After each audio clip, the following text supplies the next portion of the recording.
Ah, ça y est. Nickel. Bonjour tout le monde, comment vous allez ? On est contente avec Anaëlle de partager un petit bout de votre pause déjeuner pour ce 15e webinar. Du coup, le sujet, vous l'avez vu, ce sont les scroll stoppers. Comment avoir de bons scroll stoppers, tous nos tips et nos conseils, et surtout comment booster la rétention de vos vidéos. Et du coup, c'est Anaëlle qui va vous introduire la petite définition qui fait plaisir et ces gros mots anglais qu'on a, scroll stopper, etc. Je te laisse la main. Oui, tout à fait. Du coup, pour qu'on comprenne la suite du webinaire, on va commencer par définir qu'est-ce qu'un scroll stopper. Donc, c'est un élément qu'on met au début de nos vidéos qui permet de faire arrêter notre cible de scroller. Puisque, donc en quoi c'est utile, c'est que notre cible, elle scrolle des mètres et des mètres par jour sur les réseaux sociaux. Et si on la fait pas arrêter de scroller, notre contenu ne sera pas regardé. Donc, les 3 premières secondes d'une vidéo, qui est donc l'accroche, c'est primordial si on veut que notre message après qu'on fait passer dans la vidéo soit vu et entendu. Si l'accroche est nulle, la vidéo sera pas vue et donc notre vidéo sera inutile, même si elle est très qualitative, qu'on parle d'un super produit, d'une super marque, ça ne sera malheureusement pas utile sans un bon scroll stopper. Pour évaluer si son scroll stopper justement est bon ou pas, on le calcule en en calculant un hook rate. Donc le hook rate, c'est quoi ? C'est le taux de lecture à 3 secondes. Puisque 3 secondes, donc comme je disais tout à l'heure, c'est le temps de l'accroche qu'on a. Donc on a 3 secondes pour faire arrêter la personne de scroller, à savoir que 3 secondes, c'est sur Meta. Sur TikTok, on a même seulement que 2 secondes, puisque sur TikTok, l'audience est plus volatile et plus jeune aussi, donc elle scrolle davantage facilement, et c'est aussi la manière dont est conçu TikTok qui incite davantage de scroll. Donc on n'a pas 3 secondes pour convaincre les personnes, on a seulement 2. Le hook rate, en fait, au final, c'est ni plus ni moins un taux d'accroche, comme le disait Anaëlle, qui va permettre de capter et de happer un peu votre audience. Il y a l'équivalent presque, voire un peu plus d'une demi-tour Eiffel qui est parcourue tous les jours par chaque utilisateur sur les réseaux sociaux. Donc vous imaginez, et du coup vous êtes vous-même utilisateur, donc on est tous noyés sous une tonne d'informations chaque jour. Donc si votre contenu il n'est pas un minimum puissant et intéressant, il passera totalement inaperçu. Et vous avez beau avoir le meilleur produit du monde, si vous réussissez pas à capter votre audience, c'est hyper dommage. Du coup, ce fameux hook rate va pouvoir nous donner et mesurer la façon dont on peut justement capter notre audience. Et c'est un capteur hyper important pour toutes les personnes du social media. Si on parle un petit peu, nous ce qu'on fait chez Tierfest et notre petit plus, c'est que c'est super de penser son contenu pour qu'il performe en ads, mais nous ce à quoi on réfléchit, c'est qu'il faut qu'il performe naturellement en organique. Et s'il performe en organique, il va forcément performer en ads. On a chaque mois un peu plus de 300 contenus vidéo qui sont tournés pour nos clients. Donc on a eu le temps et on a toujours le temps de tester des choses, d'identifier ce qui fonctionne pas pour optimiser nos contenus et pouvoir adapter un petit peu notre stratégie. Et donc, une fois qu'on a lancé nos vidéos avec un scroll stopper, oui, exactement, il faut pouvoir analyser son hook rate, donc qui est l'indicateur qui analyse le scroll stopper, et pour pouvoir l'évaluer et savoir où on se situe une fois qu'on a ce hook rate, on a ce bench qui, à savoir que c'est pas un bench qu'on a fixé nous en interne chez Tierfest, mais on a recroisé plusieurs sources et c'est le bench qui ressort à chaque fois sur plusieurs comptes. Aussi à savoir du coup que un scroll stopper moyen est aux alentours de 24%, ce qui correspond à ce qu'il y a à gauche sur le bench, donc à 20% on est moyen, donc la moyenne elle est de 24%, et on a calculé récemment le hook rate moyen chez Tierfest et on est à un peu plus de 40%, donc ça c'est rendu possible grâce à nos centaines de vidéos réalisées chaque mois qui nous permettent de tester et d'apprendre et de tirer le meilleur et ce qui marche pas de chaque vidéo. À savoir que du coup, ce hook rate-là, vous avez le calcul qui est donné au-dessus, mais il n'est possible que s'il y a une petite pocket ads qui est dédiée. Donc nous, là, la moyenne Tierfest de 40% et quelques, elle est calculée sur les clients qui ont évidemment une enveloppe ads. Donc on ne prend pas en compte tous les clients qui n'en ont pas. Exactement, puisque donc pour calculer ce rate, on divise le nombre de lectures à 3 secondes par les impressions, et sur TikTok, le nombre de lectures à 2 secondes par les impressions. Or, ces lectures à 2 ou 3 secondes, on les a pas sur Instagram et TikTok avec l'organique, on les a uniquement donc, avec la sponsor. Par contre, sur Facebook, il est disponible, donc sur Facebook, on peut calculer son rate sans faire de sponsor. Il est maintenant temps de vous dévoiler tous nos tips et nos conseils, enfin du moins une partie de ceux qu'on a identifiés. Si jamais vous en avez d'autres qui fonctionnent chez vous, que vous avez remarqué, n'hésitez pas à nous les partager en commentaire, on sera toujours ravis de pouvoir en discuter avec vous.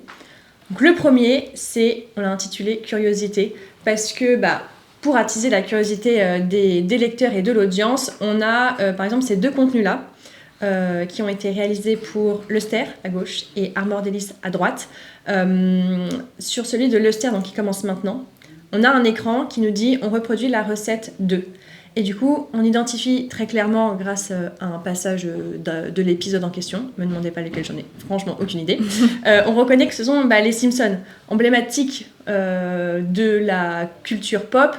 Ce qui est apprécié, c'est que on connaît la série, on s'y réfère, on a tous, j'imagine plus ou moins déjà regardé un épisode des Simpsons, donc ça nous rassure et ça nous réconforte de voir quelque chose que l'on connaît, et du coup ça nous donne envie de voir dans quelle manière ce contenu est utilisé. En l'occurrence là, une recette pour un petit un chocolat gourmand, qu'on a twisté bien sûr avec une madeleine Lustre pour intégrer le produit dans la recette.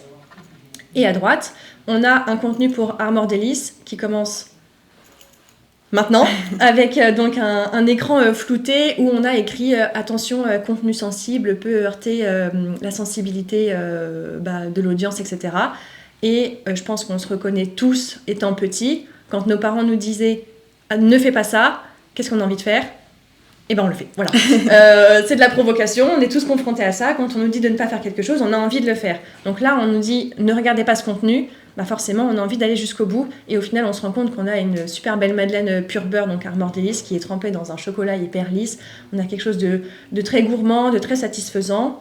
Et du coup, ces 3 premières secondes nous permettent d'introduire le contenu, de le teaser, et de le teaser suffisamment pour donner envie de rester, puisqu'on se dit ok, je sais pas de quoi on parle, mais ça m'a l'air super parce que j'ai une référence culturelle, parce que j'ai un petit twist de regarde pas, mais j'ai quand même envie de regarder. Donc on a envie de savoir ce qui se passe derrière ce contenu-là.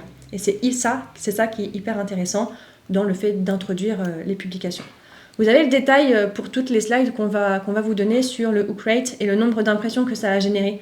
Donc là, par exemple, sur Instagram, Lustre, on est à 60%, 66% sur TikTok. Et si on se rappelle un petit peu le bench d'Anaël, on se dit qu'au-delà de 40%, on est excellent, au-delà de 50%, on est viral. Donc là, je ne sais pas s'il y a un mot qui qualifie qu'on est super viral, mais on est au-delà de 50%, donc c'est pari gagné. Et pour Armor Délices, on est à presque 40%, avec 3,5 millions d'impressions faites. Tout à fait. Un deuxième tips pour faire du coup de bons scroll stoppers, c'est d'utiliser le knowledge gap. Donc qu'est-ce que c'est ? Ici, ça consiste à mettre dans notre accroche une émotion ou une réaction d'une personne ou de plusieurs personnes afin de du coup attiser la curiosité et de comprendre pourquoi cette réaction, pourquoi cette émotion. Et donc du coup, on arrête de scroller et on regarde la suite pour savoir. Ici, on vous a mis 2 exemples. Donc à gauche, on a un format What's in the Box d'Armor Délices. Donc c'est un format où plusieurs personnes tour à tour touchent un objet ou un ingrédient et doivent deviner de quoi il s'agit. Donc du coup, ils ont comme sens uniquement le toucher. Il n'y a pas la vue et du coup, ça démultiplie les émotions et leurs réactions, ce qui agrandit encore plus du coup le scroll stopper. Et à droite, on a le Il y a quoi dans l'assiette de Dossi, qui est un format où du coup les personnes doivent deviner il y a quoi dans l'assiette sans qu'ils puissent voir le plat. Et donc ici, le scroll stopper, il y a une cloche sur le plat, ce qui nous donne, nous, envie de savoir en tant que consommateur qu'est-ce qu'il y a sous cette cloche et comme les personnes ont les yeux bandés, comment elles vont réagir et qu'est-ce qu'elles vont en penser, est-ce qu'elles vont trouver, de quoi il s'agit, etc. Donc c'est en ça qu'on qu'on fait arrêter les personnes de scroller. C'est ça. En fait, c'est le cumul des interactions assez fortes en début de vidéo. Si je reprends l'exemple d'Armor Delis, au tout début, on a des réactions en mode « Oh, c'est bizarre, qu'est-ce que c'est je sais pas, etc. » On a un enchaînement de réactions assez fortes, émotionnelles. Et comme c'est incarné, c'est de l'humain, automatiquement, on s'attache à ça parce qu'on se dit que potentiellement, on aurait pu avoir le même type de réaction. Ou alors, on imagine si on aurait pu deviner ce qu'il y avait à l'intérieur de cette boîte. Donc là, en l'occurrence, c'est du beurre mou, du beurre salé mou. Voilà, la compile de réactions assez forte fait que dans les 3 premières secondes, on capte notre audience. Et en plus de ça, on a un jingle. Parce que du coup, dans le cadre d'Armor Delis, c'est un contenu qui est récurrent, il y en a un tous les mois. Et ce qui est hyper intéressant, et je pense que tu vas pouvoir me compléter, Anaëlle, parce que c'est toi qui as pu faire cette analyse-là, c'est que sur le premier format, notre jingle était trop long et on s'est aperçu à l'analyse que on perdait notre audience au bout de 2 secondes. Ce qui fait que pour les formats suivants, on a pu réadapter notre jingle et avoir des taux, un nombre d'impressions et un taux de hook rate beaucoup plus important que le premier. Oui, exactement. On a donc regardé la courbe de quand est-ce qu'on perdait les personnes, et c'était à 2 secondes. Donc du coup, on a retravaillé le jingle pour le raccourcir, ce qui nous permet du coup d'avoir un taux de complétion, donc les personnes qui regardent jusqu'au bout de la vidéo, largement supérieur, puisque si on perd tout le monde à 2 secondes, forcément, à la fin, il ne reste plus personne, ce qui n'est plus le cas maintenant avec le jingle un petit peu raccourci. C'est ça. Et ce qu'on peut se dire aussi, c'est que dans les premières secondes, on est souvent attiré par le fait de tout de suite donner tous les argumentaires produits pour donner envie de rester, mais vous arrêtez pas à ça puisqu'on a tout le reste de la vidéo pour donner les arguments produits. Là, en l'occurrence, sur Dossi, les aspects de texture, le goût, etc. Ça arrivait bien après. Vraiment, focalisez-vous sur les 3 premières secondes. Anciennement, du coup, sur YouTube, on parlait un peu de tout ce qui était putaclic. C'est tout simplement la manière dont on avait de capter l'audience directement, soit via un titre, soit via une miniature, soit via les 3 premières secondes. Souvent, on avait des influenceurs qui commençaient par « Ok, maintenant qu'on a vu tout ce qui était... tout ce qu'on a... Enfin, comment dire qu'est-ce qu'il pouvait dire maintenant qu'on a fait toutes les étapes de la vidéo, maintenant vous savez comment... » Et là, c'était cuté, on avait passé les 3 premières secondes et il y avait le reste de la vidéo qui arrivait par la suite. Un autre pilier qui est hyper intéressant, et je pense que c'est peut-être l'un qui vous est venu en premier en tête, c'est l'aspect satisfaisant, gourmand, mais surtout le dynamisme des vidéos. Là, en l'occurrence, on a donc une vidéo pavé d'affinois, qui est une vidéo hyper simple en soi. C'est une poire rôtie au four avec des morceaux de bleu pavé d'affinois dans le cœur de la poire. Mais du coup, d'une recette très simple, on en a fait une vidéo très dynamique avec des cuts assez francs et précis, c'est-à-dire on prend le fromage, on le déballe, on le coupe, pareil pour la poire, on met les éléments dans le plat, etc.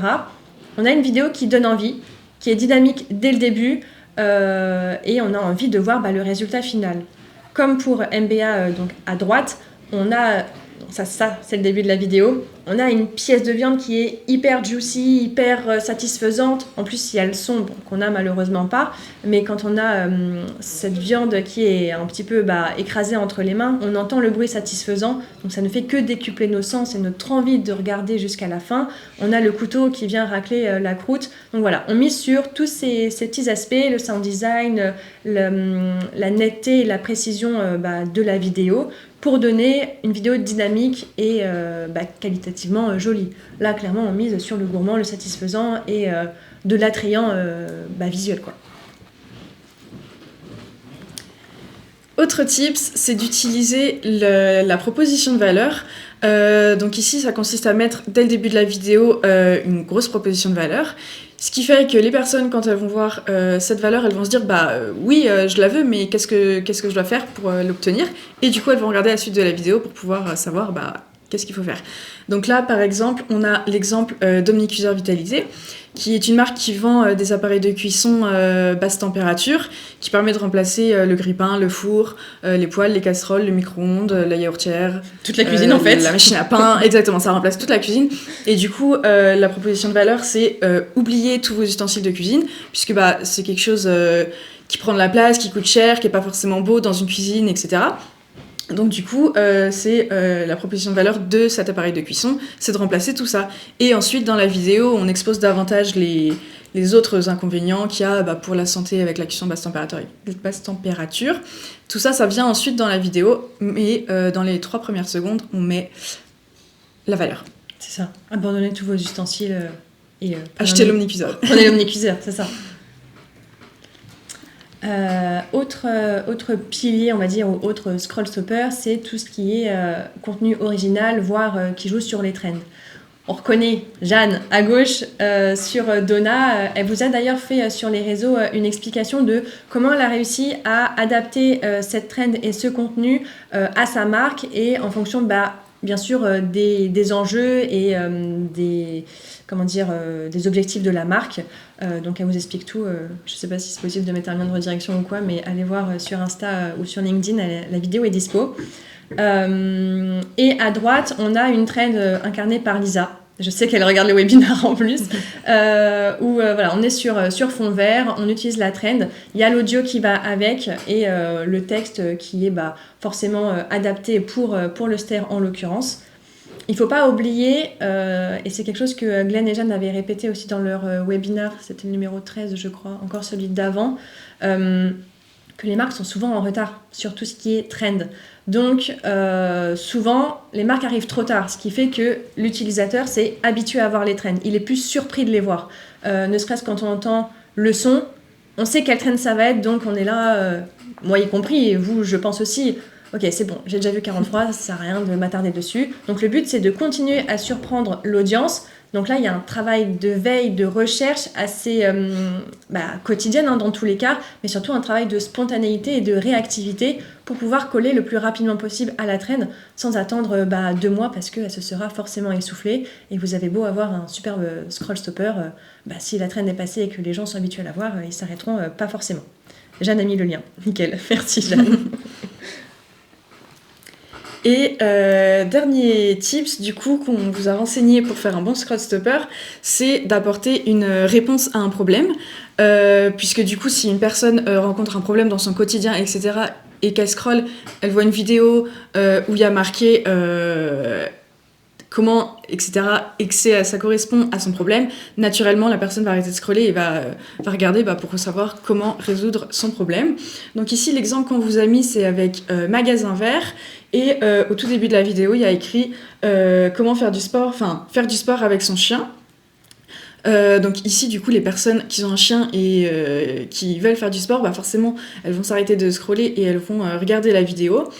À savoir que pour qu'il marche, du coup, il faut que le texte soit bien écrit sur la vidéo.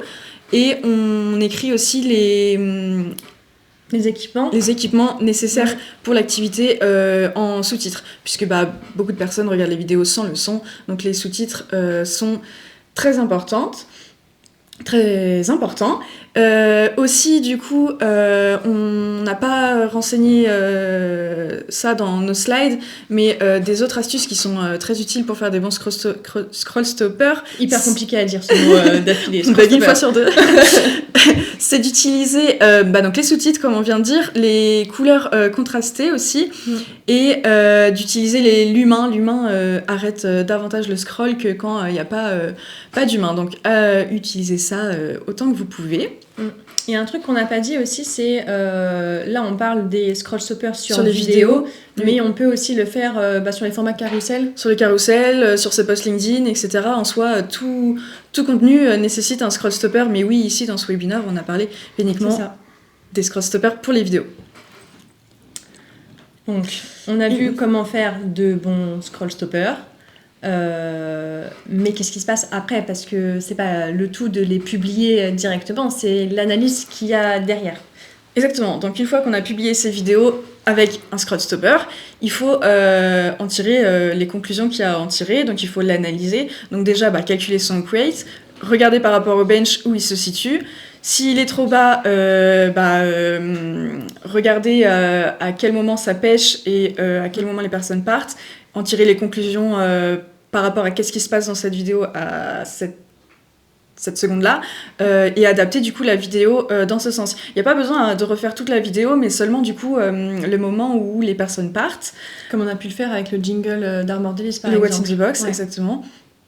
Et à l'inverse, si le hook rate est très élevé, et ben tirez-en la conclusion qui marche, et du coup vous pouvez le réutiliser ce hook rate là dans une prochaine vidéo et changer la suite de la vidéo à la limite, mais garder cette accroche là.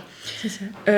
Également, du coup, si votre scroll stopper est bon, ça va davantage générer d'interactions sur vos vidéos et donc davantage de conversions, ce qui va améliorer votre taux d'engagement. Et donc, du coup, pour l'algorithme, tous ces éléments-là sont clairement des signaux positifs, ce qui fait que l'algorithme va vous mettre en avant, puisqu'il se dit, avec toutes ces interactions, toutes ces conversions, c'est que le contenu, il plaît, et donc je vais le mettre en avant à davantage de personnes. Donc, avoir un bon scroll stopper, ça permet d'améliorer votre notoriété et que vous soyez davantage mis en avant. À l'inverse, un mauvais scroll stopper, ça va pêcher dans vos résultats, que ce soit pour votre taux d'engagement, mais que ce soit même votre visibilité. Donc, c'est important de bien le travailler. Pensez à comparer ce qui est comparable aussi. On ne va pas forcément comparer des formats de contenu hyper différents. C'est-à-dire qu'on ne va pas comparer un hook rate sur un format où on annonce une proposition de valeur avec le hook rate d'un format hyper satisfaisant. On ne va pas comparer... On ne mélange pas les torchons et les serviettes, tout simplement. Donc, on compare ce qui est comparable. On a lancé une formation avec Tierfess, donc vous pouvez la trouver directement sur notre site internet. N'hésitez pas à mettre votre adresse mail en commentaire pour que après Lorraine puisse vous envoyer la version téléchargeable. Donc c'est une formation qui se passe en 3 modules, qui est destinée aux chefs de projet social media, mais pas que. Si vous êtes intéressé pour la recevoir, il n'y a pas de souci. On parle stratégie, on parle contenu, comment gagner en performance grâce aux campagnes ads, influence, etc. Une formation hyper complète qu'on vous met à dispo, donc n'hésitez pas à mettre vos mails dans les commentaires. Voilà, c'était l'instant autopromo. Je peux faire un petit parallèle sur la newsletter aussi si vous voulez.